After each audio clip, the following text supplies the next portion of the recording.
여당에서는 이번 이 논란이 불거지자 아니 민주당에서는 요즘에 뭐 꼬리 자르기식 탈당하는 게 유행입니까? 이런 비판의 목소리가 나왔습니다. 들어보시죠.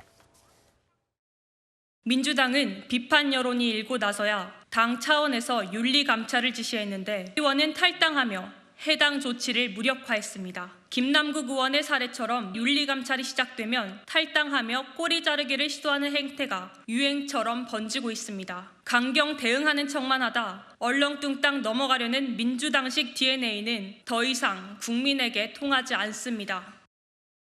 자, 그런데 시청자 여러분들께서는 좀 어떻게 생각하시는지요? 김수경 교수께서 잠깐 언급을 주셨습니다만 김남국 의원의 이 케이스와 판박이다 뭐 이런 겁니다. 그러니까 이 부천시 의원은 어제 이재명 대표가 윤리 감찰을 지시하자 당의 조사가 시작되자 탈당했어요. 탈당. 민주당에서 나갔습니다. 김남국 의원 어떠했죠? 지난 12일 날 이재명 대표가 조사 철저히 하시오. 윤리 감찰 지시하니까 이틀 뒤에 김남국 의원 어떻게 됐습니까? 탈당했어요. 그래서 사실상 당의 진상 조사나 뭐 이런 것들이 무력화됐다. 뭐 이런 얘기가 나왔죠.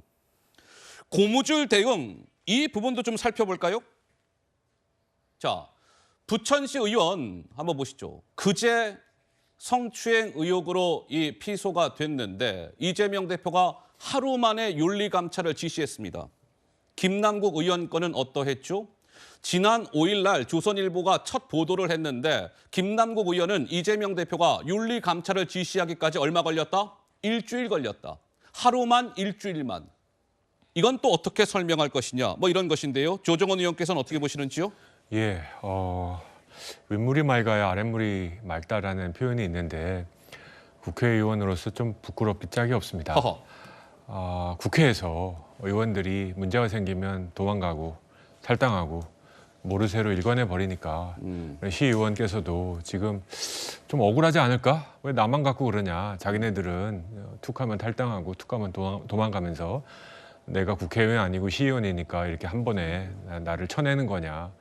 뭐 이런 생각도 하실 것 같은데요. 예. 저는 총체적인 도덕 불감증에 걸렸다 이런 생각이 들고요. 총체적 도덕 불감증. 예, 이렇게 탈당한 거 탈당계 받아주고 또 며칠 지나면 넘어가겠지.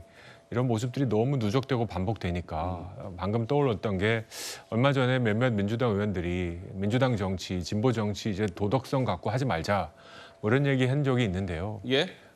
속마음은 뭐 이 정도 갖고 그런가, 뭐 술 취하고 그럴 수도 있는 거지, 뭐 이런 생각들이 아직도 있는 게 아닌가. 저는 이게 부천시 의원이라 그래서 부천이라는 표현이 지금 계속 화면에 나오는데 부천시에 사시는 주민들은 무슨 죄입니까? 이런 불쾌하고 네. 부끄러운 사건에 부천이라는 이름이 계속 거론되는 저는 그 민주당이 책임 있는 정당이라면 저 의원에 대한 적절한 조치, 최소한 다음 지방선거에 저 의원이 나올지 모르겠습니다. 무조건 민주당에서는 공천하지 않는다.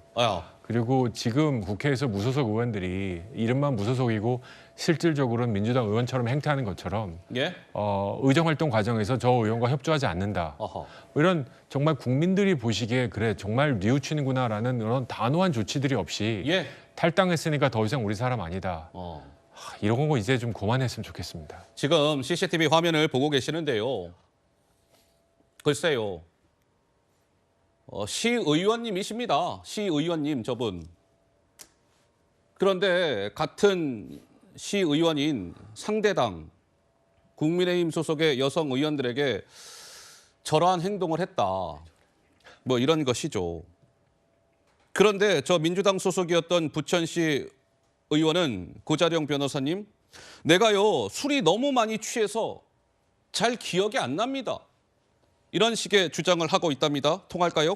뭐 택도 없는 주장이기도 하고 예? 술이라는 게 뭐 주치감경이라는 거 없애자는 얘기는 뭐 공감대가 형성이 돼 있잖아요. 그리고 술에 의해 가지고 사람이 실수라는 게 아니라 그냥 그 정도밖에 안 되는 사람의 본성이 술에 의해서 비로소 발현이 되는 거예요. 그냥 트리거 역할을 하는 거거든요. 예? 저 사람은 뭐 자신의 책임을 술로 이렇게 회피하려고 하는 태도 자체도 정말 후지다 이런 생각밖에 안 들고 그리고 성추행 범행이 지금 이게 생각보다 굉장히 센 거예요. 센 거예요? 예. 그리고 신체 부위를 순간적으로 한번 딱 움켜쥐었던 그런 사건에서도 구속된 사례가 있어요. 근데 그래요? 그럼요. 오. 요새 성범죄, 성추행 사건 절대 간단치 않고 예, 예. 피해자가 저렇게 고통을 호소할 정도면은 피해가 굉장히 극심한 경우거든요. 게다가 예. 이틀에 걸쳐서 있었다는 거는 굉장히 악의성이 높은 경우라 가지고 사안이 굉장히 중대함에도 불구하고 술 핑계 대고 이런 거는 반성하는 태도도 아니기 때문에 예. 형사적으로도 굉장히 큰 책임질 수밖에 없고 그럼에도 불구하고 민주당에서 하는 태도는 진짜 안에서 령이 무너졌다. 왜냐하면 선례가 굉장히 중요한데 법원 이제 저희 법조계에서는 판례라고 부르는 게 판례, 예전에 예. 어떻게 했는지가 굉장히 중요해요. 근데 민주당 내에서도 이런 사안에 대해서 어떻게